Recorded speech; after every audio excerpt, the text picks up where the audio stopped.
Hey guys, we are in day 178 in our Bible reading plan, 2 Kings 7 through 9 and Proverbs 4, the first half. And I love the big idea that we'll draw out of the reading here today, which is that not one little detail in this world is outside of the control of the power of God's word.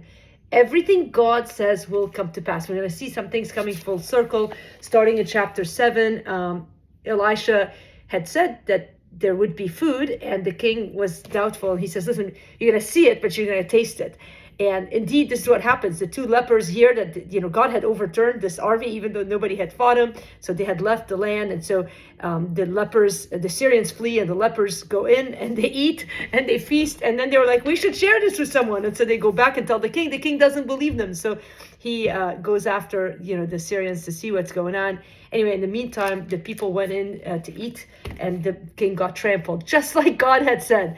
Then again, we get into chapter 8. Now we have a lot of different stories. We've kind of gotten used to that in the account here with Elisha. So we've got the Shunammite who Elisha had told go away because there's going to be a famine. But now God arranges this perfectly. So while Gehazi is telling the king about the miracles that Elisha has done, she walks in, and the servant's like, oh my gosh, there she is. And indeed, there she was, and she gets her land restored, which is just a God thing.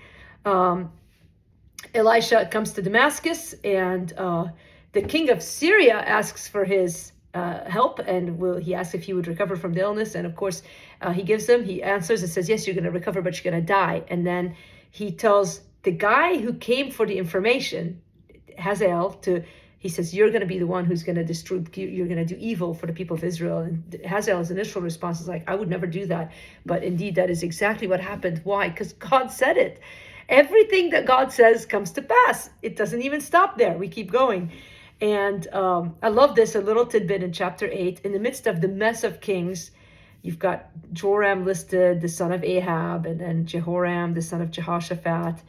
And then we're told about all the evil. He did what was evil in the sight of the Lord. Verse 19, yet the Lord was not willing to destroy Judah. Why? For the sake of David. And of course, he's keeping the line of Christ later for the perfect king who would come to reign.